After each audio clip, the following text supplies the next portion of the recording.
This is a podcast by the Straits Times. Hello and welcome to Bookmark This, a Straits Times podcast in which we talk about books and the headlines and recommend to you new reads. I'm Olivia Ho, and I'm joined today by my co-host, Toh Wen Li. Hello. Today we have two somewhat depressing titles: How High We Go in the Dark, a science fiction fantasy novel by Sequoia Nagamatsu, and To Paradise, a novel by Hanya Yanagihara, who is most famous for her Booker-nominated novel A Little Life. Coincidentally, they are both American writers of Japanese descent who grew up in Hawaii, and both their novels contain pandemics. Intentionally or no, I think we're seeing this wave of pandemic fiction that we have been anticipating ever since COVID-19 started, that there would be this huge literary outpouring of books about the pandemic experience. So I think we are now hitting the crest of it. And in the past couple of months, there have been so many coming out, like from Anthony Doerr's Cloud Cuckoo Land, which includes a pandemic aboard a spaceship, to Sarah Moss's The Fell, in which a woman breaks quarantine and she goes out for a walk, and this ends really badly. At this point, you're probably thinking, why do people want to read about pandemics when they're going through a pandemic themselves? It's very curious. We have touched on this before in our episode on pandemic novels like Albert Camus' The Plague, and Emily St. John Mandel's Station 11, which has now been adapted for HBO. Great adaptation, I do recommend. What I think might be happening is that people want to see depicted what they themselves are going through or are afraid of, but, they see it happening at a fictional slant, maybe slightly worse, and it's happening to someone else so they can kind of process what their feelings are about it without actually experiencing it themselves. It's worth noting that both Yanagihara and Nagamatsu did not start out writing their novels in the COVID-19 pandemic. Nagamatsu's, I think he's been working on it for more than 10 years, and it just very unfortunately happened to be released during a pandemic, but it's based on his experience of his grandfather's death and, how he was not able to be there with him when he died. So, Wen Li, what do you think of How High We Go in the Dark? It was so depressing. It nearly made me cry. Well, it happens in the not too distant future when humanity is grappling with another pandemic known as the Arctic Plague, which came about when an ancient virus trapped in permafrost was unleashed into the world as a result of global warming. And so this virus spreads around the world and changes life on Earth for several generations. So Nagamatsu's book is told in a series of interconnected chapters, and I think they also work quite well as standalone episodes, and it spans hundreds of years. One of the chapters, for example, is about a euthanasia theme park for terminally ill children, in which these children hop on heart-stoppingly exciting roller coaster rides, which end up killing them. And another chapter that I found quite memorable was set on an interstellar starship, as people from Earth looked for a new home planet to colonize. So this is a book about love, humanity, maybe hope. But the one thing that struck me was how elegiac it felt. So when I read it, it felt a lot like I was bidding the world as we know it a slow, sad goodbye, which is a bit like what's going on in the pandemic with the so-called new normal and all this talk that the world will never be the same again. One of the things that I think was very good about it was the quality of the prose. Nagamatsu is a very good writer. It is science fiction, it's futuristic, but what strikes the reader is how profoundly these human feelings and emotions are portrayed in the book. So I'm just going to read an excerpt from one of the chapters, the one in the theme park, titled City of Laughter. The narrator is here employed as a stand-up comedian in the theme park, and his job is to essentially bring some cheer into these children's lives before they hop on the ride and die. Yeah. So I'm just going to quote from this section where he describes what happens to them after they get onto the roller coaster. When every child was secured, the staff stepped back, creating a wall between the tracks and the crowd of parents, who were cordoned off several feet away, security staff at the ready. The chain and hydraulics of the coaster began to hiss as the train rose to the sky. The staff clapped along rhythmically. At the halfway mark, I gazed at the cars, now at their tipping point, and closed my eyes right as the roar of the tracks and the joyous screams of the children grew to deafening levels, and the train plummeted back to Earth, through the first inversion, pulling 10 Gs. And then the screams stopped. Brain function ceased in the second inversion. The little hearts quit pumping in the third. When I opened my eyes again, the heads of the children were bobbing, as if they were in a deep, impenetrable sleep. I think this is one of the chapters that really got me. It's particularly grim because it's young children. Even though you know that they would have died anyway, this is a more humane way for them to be going when they're happy. Yeah, I suppose. I know we discussed, novels about pandemics before, like Camus' The Plague, but maybe because this book starts in 2030, it feels a bit too close for comfort. It's too prescient for me to say I enjoyed it. I think it's like a grief novel. It's a novel about the way we process the loss of others. And it comes at a time when we are having to process enormous amounts of loss, more so than our natural rituals can take in. So, they go to all these different ways of grieving. So that like these funeral skyscrapers, there's one part where some people, you get your body liquefied and turned into an ice statue and sent out to sea, and then you melt into the sea, which How is poetic. both, it's poetic and also kind of macabre.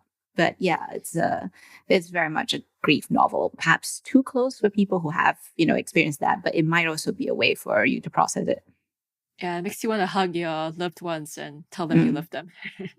Yeah, I don't know. Maybe it might make for a cool Netflix miniseries, in the style of Love, Death, and Robots, a series of animated shorts. I think the chapters would work quite well. They would lend themselves quite well to a series of that kind. What did you think of the ending, though? I thought it was quite bizarre. It reminded me of Cloud Atlas because it circles back in time. Talk about the prehistoric woman, prehistoric girl we saw in the very first chapter. Without spoiling too much, I think that it is I really like the twist at the ending. I did not see it coming. And it like when he says it is about the circularity of it all. A lot of people have compared this book to Cloud Atlas, and Hanya Yanagihara's book, they've also compared to Cloud Atlas. I don't know why, but Cloud Atlas is having a big resurgent moment. But it's that, the way that things that we do resonate across time, and there are patterns and symbols that we, that keep being repeated in ways that are beyond our ken. And yeah, I think that for me, the ending really stuck it for me. That there was a part in the middle of the book where I was like, I don't know where this is going. This is getting a bit long, all these different ways of grief. But when it came to the ending, I was like, now I see what's going on. And yeah, so it was the ending that really sold it for me. Now, if you like what you're listening to, subscribe to our podcast series Bookmark This on Apple Podcasts, Spotify, and Google Podcasts. Like us and give us a rating too. Back to our show and on to our next book. 6 years ago, Hanya Yanagihara conquered bestseller charts and she got on the Man Booker shortlist with her second novel, A Little Life, which, despite being more than 700 pages of relentlessly graphic suffering, was somehow wildly popular. Some people just worship it. Some people said it was basically torture porn.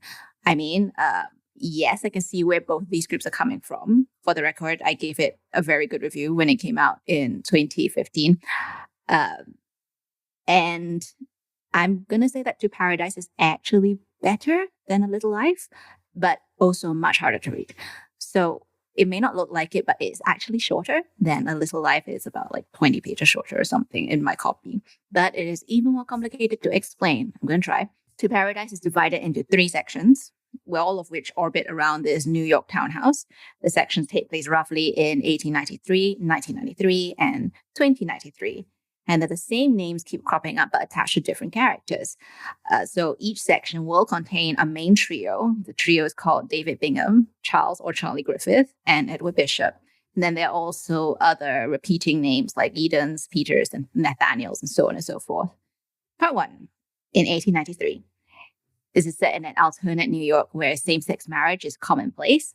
And it's a kind of fantasique comedy novel of manners. So there's David. He's the scion of a wealthy family. He must choose between this arranged marriage of an older suitor, Charles, who is very respectable and suitable for him, and it's between that and eloping westwards to California with his young lover Edward, who may be a con artist. So that's part 1. Then we get to part 2, which is set in 1993 during an unnamed pandemic, which is something like the AIDS crisis, but it's never named. The main character is David, who is a young paralegal, and his much older lawyer boyfriend, Charles. And they're hosting a dinner party for their dying friend. So David is Hawaiian. He is estranged from his troubled father, who is also called David. And his father is the dispossessed king of Hawaii, who has been left throneless. This section also delves into the annexation of the islands of Hawaii to the United States, which began in the 1890s after a coup d'etat against the Queen. Part 3.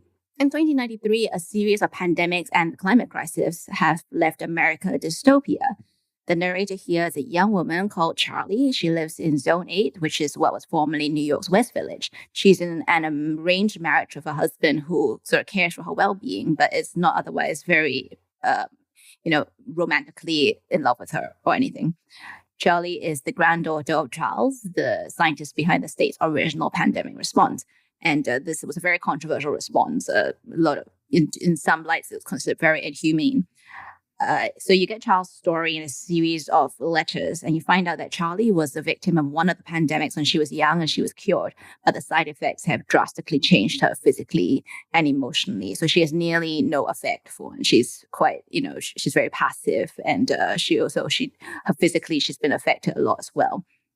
So despite being set centuries apart, all these sections are connected by recurring tropes and themes. So the same things keep happening over and over again. There's a lot of colonial trauma. There's always either personal illness juxtaposed against public outbreaks of disease. There are a lot of arranged marriages. There are relationships with large age gaps. There are devoted, if overbearing, grandparents. And of course, you get the repetition of names. So at first, you're probably wondering, why are the names repeating? So my best guess for this is that Yanagihara is trying to demonstrate that history in the novel is not a teleological journey towards utopia, but it is a recursive trap. And, yet in the differences of each incarnation, there lies this very small possibility for change. So I like this book. And I don't know say I like this book more than A Little Life, but I do think it is technically better. It is more controlled, but it is even bleaker. I didn't think that was possible because A Little Life just emotionally destroyed a lot of people. But it's because it is so restrained and yet devastating at the same time. It's very unnerving to read her portraits on pandemic life, which, she says were probably written before the pandemic or during it. I'm not sure. So I'm going to read an excerpt here. The disease clarified everything about who we are. It revealed the fictions we'd all constructed about our lives. It revealed that progress, that tolerance, does not necessarily beget more progress or tolerance. It revealed that kindness does not beget more kindness. It revealed how brittle the poetry of our lives truly is. It exposed friendship as something flimsy and conditional, partnership as contextual and circumstantial. No law, no arrangement, no amount of love was stronger than our own need to survive, or for the more generous among us, our need for our people, whoever they were, to survive. And now the illness is under control, and we are back to considering the incidentals of life once more, whether we might be able to find chicken rather than tofu at the grocery, or whether our children might be admitted into this college versus that one, or whether we might be lucky in this year's housing lottery and move from Zone 17 to Zone 8 or Zone 8 to Zone 14. But behind all these concerns and minor anxieties is something deeper, the truth of who we are, our essential selves, the thing that emerges when everything else has been burned away. We have learned to accommodate that person as much as we can, to ignore who we know ourselves to be. Most of the time we're successful. We must be. Pretending is the cost of sanity, but we all know who we really are. If we have lived, it is because we are worse than we ever believed ourselves to be, not better. Indeed, it feels at times as if all who remain are those who are wily or tenacious or scheming enough to survive. I know that this belief is its own kind of romance, but in my more fanciful moments, it makes a perfect sense. We are the left behind, the dregs, the rats fighting for bits of rotten food, the people who chose to stay on Earth, while those better and smarter than we are have left for some other realm we can only dream of, the door to which we're too frightened to open, even to peek inside. So it's worth noting that this is said by the scientist Charles, who is himself responsible for some very controversial human rights violations. So it may say more about him than any overarching moral the novel is trying to preach. But that said, Yanagihara does love to rail against passivity and a lack of action. So it's very, so this is why I say this may be one of the bleakest novels I've read about the pandemic so far.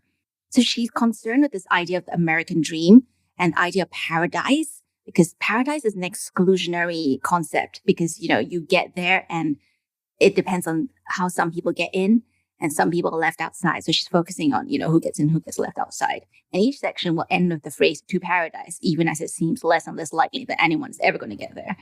But I do want to end with this vision of paradise that she writes in the middle of the book, which I truly love, in which David, paralegal David, imagines walking hand in hand with his partner into what he calls an unbroken chain of houses, the people they loved resurrected and restored, an eternity of meals and conversations and arguments and forgivenesses. Together they walk through these houses, opening doors, greeting friends, closing doors behind them, until at last they'd come to what they somehow knew was the final door. And here they pause a moment, squeezing each other's hands before turning the knob and entering a kitchen just like their own. The same jade green walls, the same gilt-edged china in the cupboards, the same framed etchings on the walls, the same soft linen dish towels hung on the same ash-carved pegs, but in which a mango tree was growing, its leaves brushing the ceiling. That's a lovely image. Yeah, that's the one I want to hold on to. Unfortunately, it is in the middle, not at the end. And the end is truly a very, very bleak book. So I'm not sure I would recommend it to people who are themselves struggling with reading at this point. It's very long and very sad. But it is a beautifully written book. So, at some point, I hope you'll get to it. Would you call it too indulgent? No, I think I would have called A Little Life too indulgent. This one is not indulgent. It's far more calculated and far more controlled. Then again, Yanagihara, she does have this very, 19th century maximalism. She writes huge, sprawling concepts, and I think nobody reins her in. And, I don't think that's a problem for me, but for some people, they're like, why isn't this book shorter? Yes, it could be shorter, but, that's not the point. And that's what we have for you this episode. Once again, thank you for listening to us. I'm Olivia Ho. And I'm Toh Wen Li. And you have been listening to our Bookmark This podcast, which you can subscribe to on your favorite smartphone audio apps, Apple Podcasts, Spotify, and Google Podcasts. Like us and rate us. We'll catch you next time.